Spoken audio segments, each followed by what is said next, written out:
I'm now traveling about 40 miles east to the neighboring island of Bonaire. As there is no ferry service between the islands, the only way to travel is to fly. The flight on Insulair takes just 15 minutes, and round-trip tickets cost $111. But make sure you book the first flight out, as later flights are often cancelled.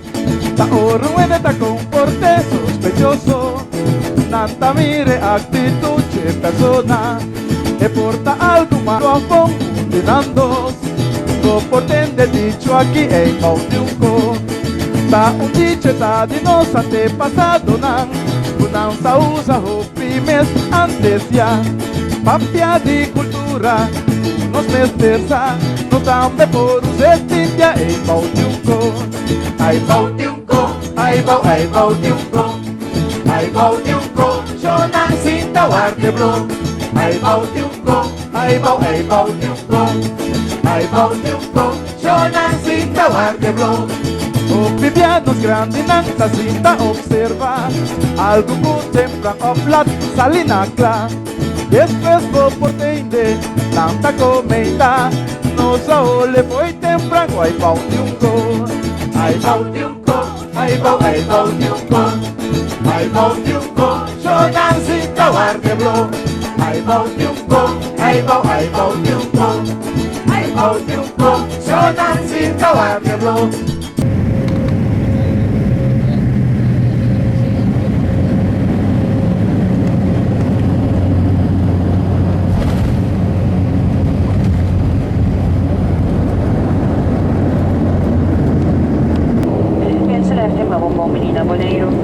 Por favor, quede-se intacto com a câmera, é señal de marabofá de seguridad paga. Nos advertí que equipaje animal.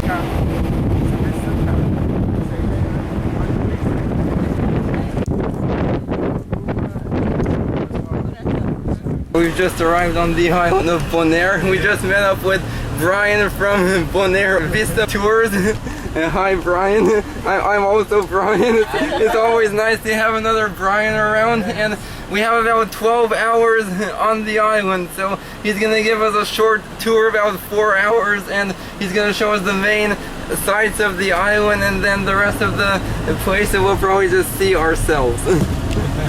So it should be an exciting day. Yes, I was born and raised on the island of Aruba. I've visited Curacao many times because I have families living there as well. I live on Bonaire since 2006. So 9 years ago, my wife and I, we were living in the Netherlands in a city called Amsterdam. I never heard of it. Never heard of Amsterdam. And so we came from Amsterdam to here. And they are like very important persons, VIP on the island. Yeah, in Aruba too, yeah? Yes, and so, yeah, people don't catch them to do heavy work anymore. So they just play, walk around and eat whatever they like. You'll see white hills, and those are salt, sea salt. And that is the biggest production on Bonaire. What you see here on the left-hand side, it's not snow. It looks like snow, but it's actually salt foam. Some salt they're using like putting on the street where it's Yes, but there's no. not deep. Because it's very high quality. It's too expensive. They use other salts for that. Yeah. Apparently this is the same table salt we have in the US. Yes, and so this is a very interesting process. Everything is natural. This is how they collect the salt. You see this? It's like a diamond. Oh, wow. Yes, it's very shiny because of the minerals in that salt. Put it in the transport trucks, and the transport trucks bring it all the way. You see the transport truck over there? Yeah. It goes all the way there, and then the process of preparing the salt begins. By 1837, Bonaire was a thriving center of salt production, and it was the island's biggest industry. Then, in 1870, the government sold the salt pans, and the entire population became dependent on 2 private landowners, forcing many residents to move to Aruba, Curacao, and Venezuela. Salt production resumed in 1966, and today is once again the island's biggest export, and its second biggest source of income after tourism. Why is the official currency here the US dollar and not the euro? Very good question, Brian. It's because our economy thrives on tourism. a lot of tourists coming from the United States, and so we could choose. We could choose either the euro or the dollar, and so the euro is accepted here, but we like to do trading in dollars because it's easier. We don't have to convert to money, and you know, because the government has taken care of it. Yeah, because this is the only one.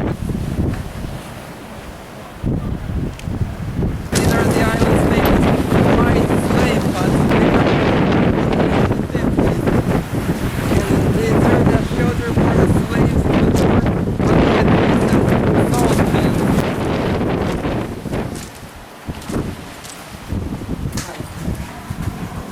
Even though I can stand upright in here, most of the slaves could not, so they couldn't actually live in here, so they always just serve for shade and sleep. And these houses could also hold sometimes as many as 6 men at a time.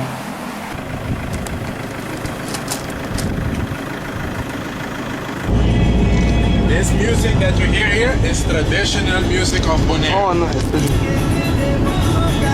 This is the music for the harvesting. So when they take the corn and sorghum, this is the way they sing, and they dance together. Men, women, young and old.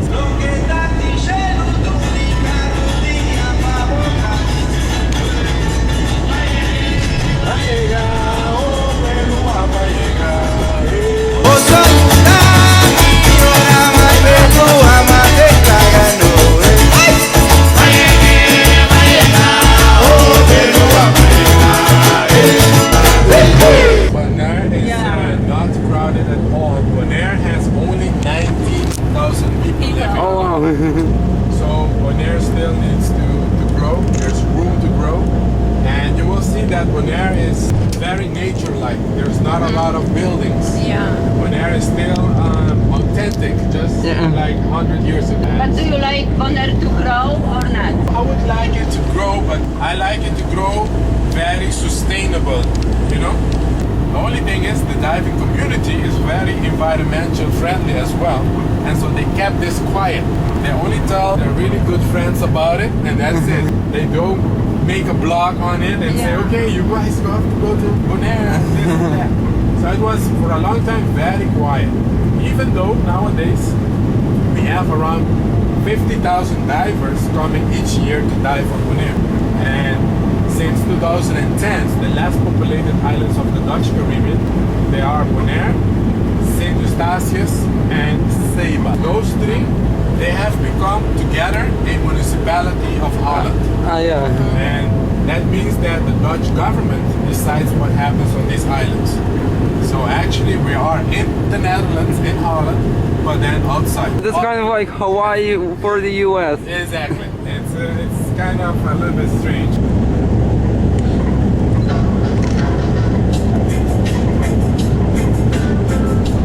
We're at the airport. I already seen the airport.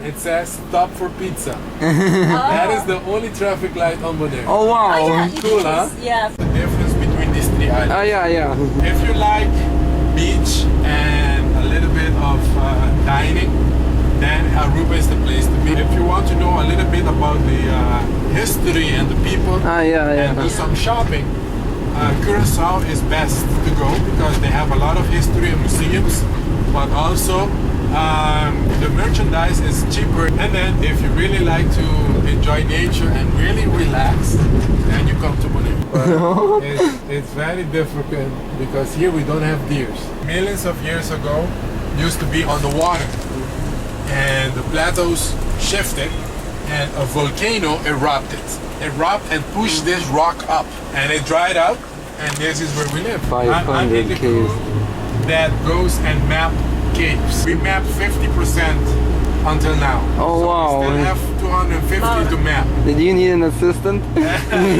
If you want to do outdoor practices, Brian, you just come and we go. That's the famous 1,000 steps, but it's actually 72 steps.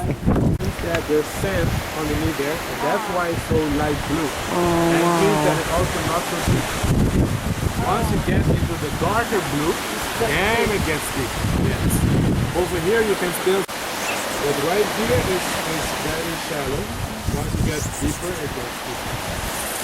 And you see this beach is also not white sand. They call it an oven to bake the coral stone. And with that they make like a plaster, so they can plaster the house.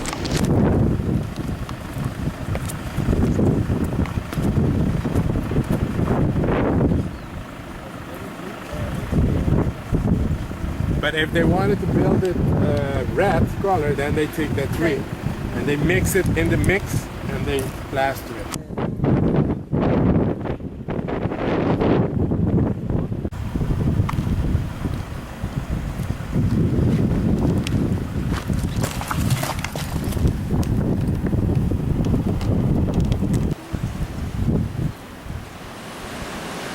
This is Landhuis Karpata, and it was originally built in 1868 under the name Borneo Landhuis.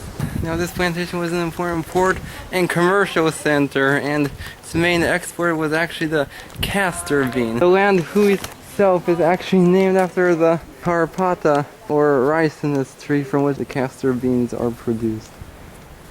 And in addition, the plantation also exported goat meat and hides, aloe, charcoal, and dyewood. The Landhuis was actually restored in 1980 and was actually used as the main research center for the Bonaire National Marine Park, and that was actually opened by Queen Beatrice. She was actually here to open it as a research center in one of her first acts as newly elected Dutch Queen. Unfortunately, a few years later, the research station lost its funding and was eventually abandoned, and they never restored it. And today the plantation sits in the ruins as a reminder of the island's once thriving export industry.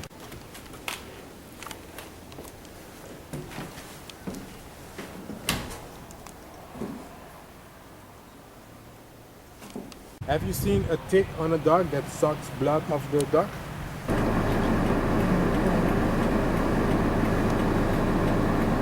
Oh, it's very good eyes. It's beautiful.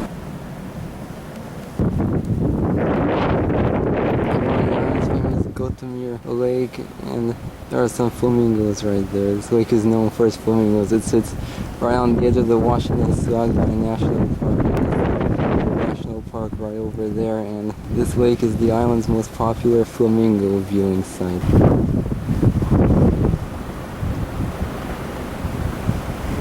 A couple of flamingos a little bit further, but I wanted to show you just in case.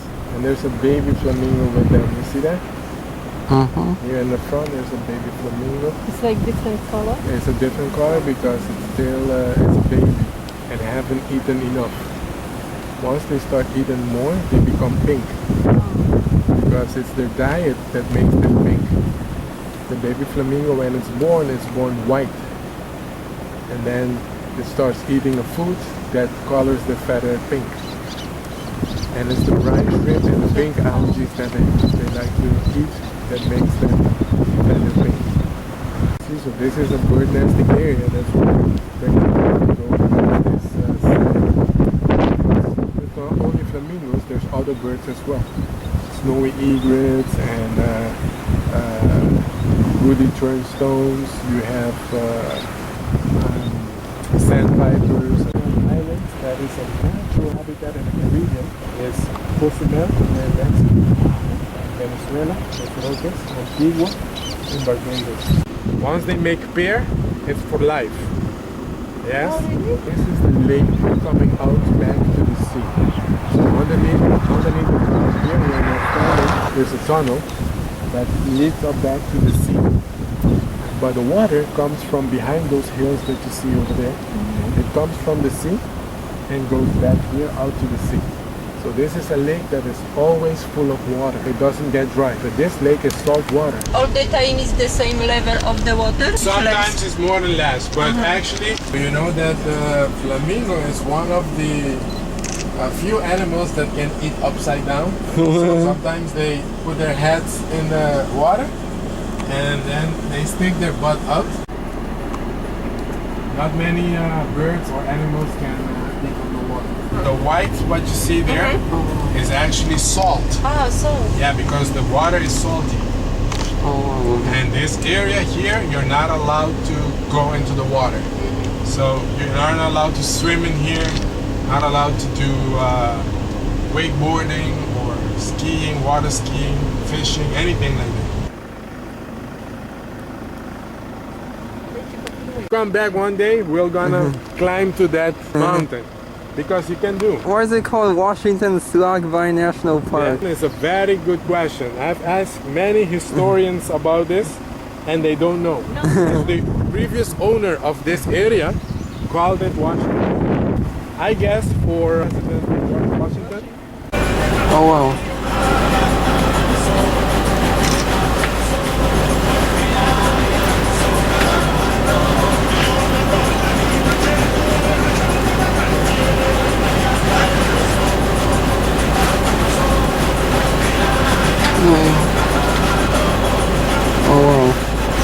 It's a very big tree, and the Indian makes boats, canoe of this, but also saddle for the donkeys. You see on the cactus